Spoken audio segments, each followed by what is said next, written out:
two big areas that Carolina's been focusing on corresponds with you, but you were living in Charlotte, originally from the Tidewater.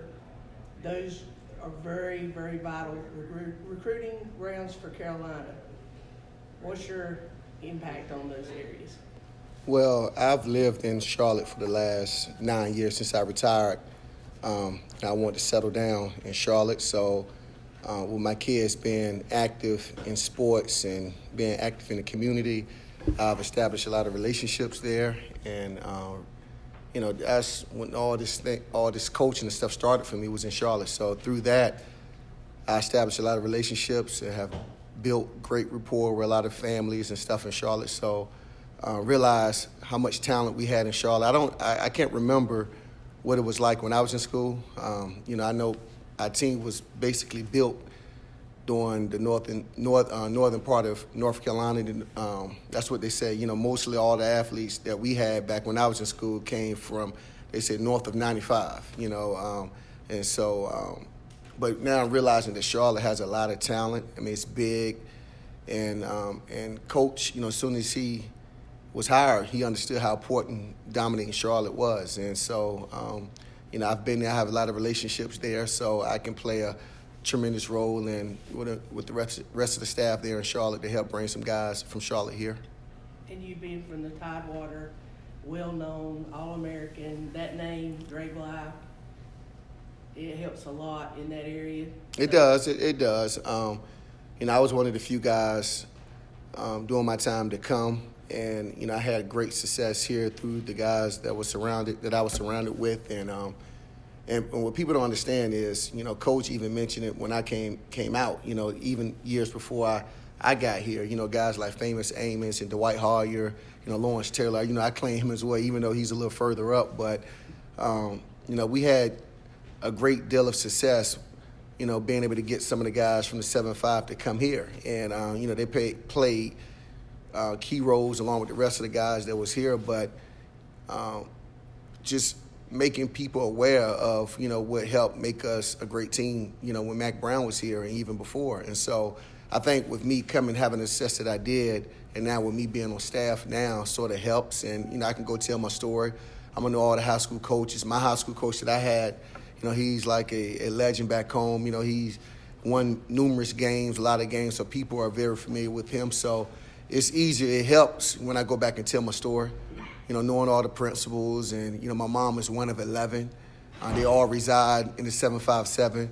My dad is one of 5. They all reside in the 757. So that sort of helps my cause when I go back home to recruit, is that, I know everybody there. So I'm excited about the opportunity, and I think we're heading in the right direction. So when did you know that you wanted to coach, and when did you realize you wanted to coach at this level? Well, it's when I retired. My oldest boy who's going to Charlotte, when I first got going, when I was in Denver, when he first got old enough to start playing sports, I was coaching baseball. I don't know if you guys realize or remember, but I played half of a season here in baseball. And so that sort of jump-started my coaching career, youth coaching career, and realized I had a passion. And, I had a skill to motivate kids, to lead kids. I was passionate about it and fell in love with it. I studied sports science when I was here. My mother and father taught school for 30-something years. My sister teaches biology at Maury High School. So it's sort of in my blood. It's in my DNA to teach and to mentor kids and to give back. And realized I had a special gift and fell in love with it. With me being a Jumpman athlete, Fred Winfield, who's the president for the Hornets, one of my mentors. And he was hearing about some of the good things I was doing in the community in Charlotte. And some of the people that was following me on social media was seeing some of the things that I was doing, because I like to post and sort of like advertise my kids, kids I coach, my own kids, and people were sort of seeing some of the things I was doing. And Fred was telling me, he was like, look, dude, if you want to coach, that window is closing. But I see your passion. I see the impact that you have on kids. If this is something that you want to do, you need to go ahead and dive in head first, because that window is closing. And then I just, I thought about it because I was doing a little bit of broadcasting as well. I was doing some stuff with ACC Network, and I was doing some stuff with the Panthers locally on the radio. But just realized, even though I was talking sports still, it just wasn't enough for me. And, having a chance to impact kids' lives and the bonding with the fellas, teaching. I fell in love with that. And if you don't know anything about me, the one thing you will know is that I'm very, very competitive. I like to win in everything I do. I like to compete. And I fell in love with it. And so I just decided, and Coach Brown was following me as well on social media. And he was a big advocate for me in my journey in coaching. And so I just decided that I started the youth football organization in Charlotte with Deems May and a couple of other guys. And that's when I realized, okay, well, I can recruit, because to build my organization, I had to go from house to house, go from park to park to find kids, and realize that, people could resonate with my name and people sort of knew who I was based on what I did here. And just realized that was a calling of mine and just dove in head first. A lot of highly successful athletes, when they get into coaching, they have a little trouble at times because guys can't do what they did. And they have a difficult time, I think, translating and understanding how to communicate, how to do that to guys that maybe don't have the same natural gifts. Has that been a challenge for you? No. I mean, I realize and understand that what I did, I'm not expecting my kids. I got kids that play ball. I can't expect my kids to be able to do what I did. Like, I played with some great guys. I played with Champ Bailey. I played with Aeneas Williams. They specialize in what they specialize in. I specialize in what I specialize in. And the kids I coach, they're going to specialize in what they specialize in. So at the end of the day, and that's the thing that most players struggle with is expecting these guys to be able to do what you did. That's not an issue of mine. My deal in this coaching is, and I really want these kids to really have a chance to experience what I experienced, and that's the fun, all the things I learned being here. I think I have the gift to teach that, and so I think I'm a little different from most coaches because the brotherhood that I share with the guys that I played with, all these kids that we recruit and all the kids that I'm coaching, I've been there, done that. So it means something to me that they have a chance to do what I did and did what Algie, some of the guys that I played with did. So it means something to me. So that's what inspired me to be here. That's what inspired me to do my job to the best of my ability. The stereotype of professional athletes coaching, that motivates me more than anything. The stereotype, people don't think I was going to be equipped for this job. So that motivates me to come in and to kick high punts and to do the best job I can do. And so I'm on fire to coach, man. The brotherhood that I talked about, the fact that my brothers have struggled the last 5 or 6 years or the last couple of years, more importantly, when they talk about Carolina football, that means something to me that they have something good to talk about. So I'm on fire to coach. I'm motivated to be here. I'm blessed for the opportunity that Coach Brown has given me, and I'm excited to go, man. This is your first year recruiting. What's it been like recruiting, and what's the key to recruiting in North Carolina, at UNC in particular, the good things, the challenges that you've experienced this period? Well, recruiting for me, you have to be able to have a personality. And I think I have the personality. I don't bite my tongue. You have to be personable, and that's me. You have to have I forget fast, and that's one of the things I learned from playing football. I don't bring no negativity to work. If I experience something bad, I forget fast. My wife tell me that it can be good and also can be bad, but that's what I live by. And so in recruiting, it's been a joy for me because all I do is just tell my story. Just tell what being a Tar Heel has done for me, done for me and my fellow Tar Heels and my teammates. And so I don't have to lie. In this recruiting game, sometimes, and I've been a part of it, coaches can give you candy and tell you lies. They can tell you what you want to hear. I don't believe in that. I believe in being honest. Because of my experiences playing the game and dealing with coaches, sometimes going to tell you what you think you should hear. I'm going to be the complete opposite. I'm going to tell guys the truth. I'm going to be completely honest with those guys. And so the recruiting has been good for me. I think Coach Brown has assembled a great staff of guys that have had great success recruiting, guys that have different personalities. I think all of us work well together, so I'm excited about this opportunity. What made us do what we did when I was in school, we dominated in-state recruiting. So when Coach Brown got here, he made it a point to hit every state, to hit every school in the state. And when I was in school here, talking about the class that I came in with, we had about 10 to 15 dudes that played in the Shrine Bowl. So when they went to the Shrine Bowl, it sent a strong message to the other schools who dominated the state. And so that's why we were successful. And so Mac understands what made us what we were when I was in school. So the first day he got back here, he made it a point and made sure every coach knew that we had to dominate this in-state recruit. And so that's what we've been focusing on. We're going to treat the Tidewater area like it's in-state. And anything else that comes from that, we'll spot recruit certain areas. We had success in Georgia. We've had success in Florida, South Carolina, and we hit those states. But basically the nucleus of this team will be built in-state.